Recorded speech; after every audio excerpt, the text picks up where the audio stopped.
Hey, happy Tuesday morning, everyone. Welcome back to Morning Musings.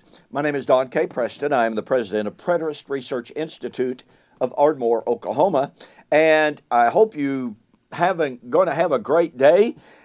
It's really early where I am, as usual. But anyway, I want to remind you before we get into the video, you need to take advantage of the offer of the book, The Last Enemy and the Triumph of Christ. This is a really, really good book. It's simple, it's easy to read, but it's very, very powerful.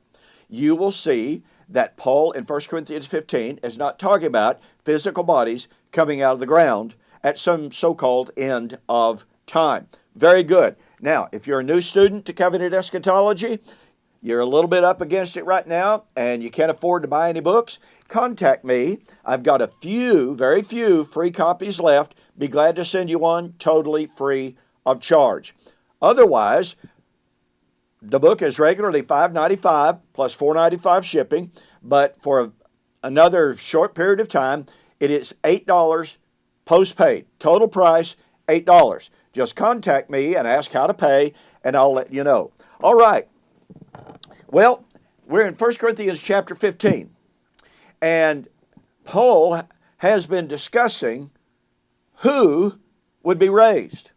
There were some scoffers there at Corinth who were saying that the dead ones would not be raised. Now, the great tragedy and the most common error in commentators is it is assumed, it is stated, it is claimed that Paul was combating some people who are saying there is no resurrection of the dead, period. No, that is simply false. The scoffers did not deny the resurrection of Jesus. They did not deny the resurrection of dead Christian saints. They were not denying the resurrection of the, quote, dead, broadly considered. And so Paul sets forth a series of proofs of that. He argues from what is known as the modus potens form of argumentation that says, if this is true, then this is true. Now, we have talked about the end. We have talked about the harvest. We have talked about Christ, the first fruit. Now, all of that is used by Paul to say in what may very well be the most enigmatic passage in the New Testament. Maybe there are a couple that rival it, but Paul says, otherwise, verse 29, 1 Corinthians 15:29, what will they do who are baptized for the dead if the dead do not rise at all? Why then are they baptized for the dead?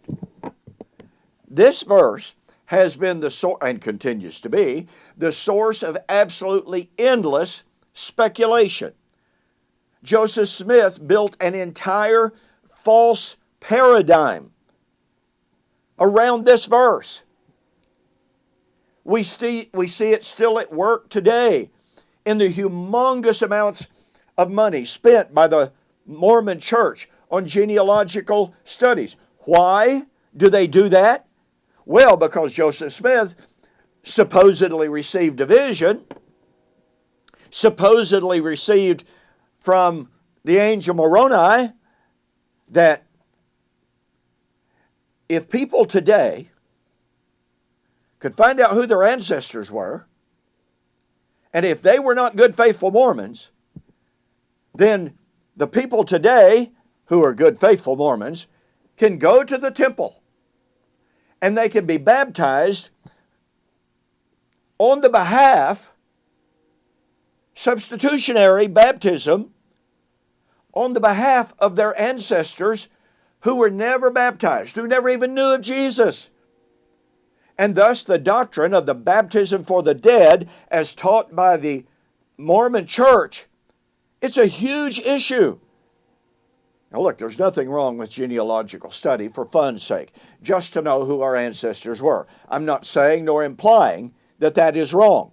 When we do that for theological and religious reasons, however, saying that we today, living people, can be baptized vicariously for dead individuals of centuries past, that is simply false. You know, I wrote a track on that years ago. I was thinking about it a few moments ago. I don't even know what I did with that manuscript. But I wrote a pamphlet on this. Do you realize, and I'm not going to spend a lot of time on this, okay? But do you realize that the Book of Mormon itself says that this life and this life only is the time of probation? It's the Book of Mormon itself that says when a person dies, there is no repentance. There is no salvation if a person has not obeyed the Lord in this life. And so you have Joseph Smith against Joseph Smith. Well, I could go into a great deal more detail on that, but it's important to realize that the modern day doctrine of baptism for the dead is simply not biblical. It's not grounded and it's not founded in 1 Corinthians 15. Fact is, it is a violation of 1 Corinthians chapter 15. And let me notice something very quickly that I'll pick up on the next video. Otherwise, Paul said, what will they do who are baptized for the dead? Now, the Mormons would say, if there is no such thing as baptism for the dead, then what are the dead going to do? What are the dead going to do? What's going to happen to them? That's not what Paul said.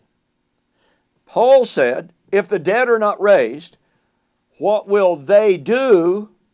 What will they do who are baptized for the dead?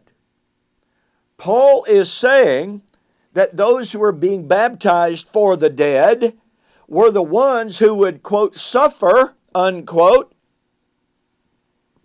if the dead are not raised. Paul was assuring his audience, the dead are going to be raised. But if it's true, as the scoffer said, that the dead are not raised, then those who are being baptized on their behalf, they are the ones who are going to suffer. They are the ones at loss. This turns the Mormon doctrine of baptism for the dead on its ear, completely falsifying it. Well, again, I'm not going to spend much time on that. That's sufficient for that particular issue.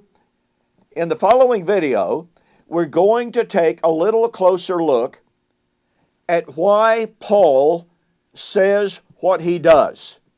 Now look, I don't claim to have all the answers, 1 Corinthians 15:29, but I know that there are some things that Paul says. I know that the things that he said prior to this verse help us give insight into this verse to such a sufficient extent that we can know what Paul is not saying, and we can come fairly close to knowing what he was saying. So, we will see you on the flip side to discuss baptism for the dead.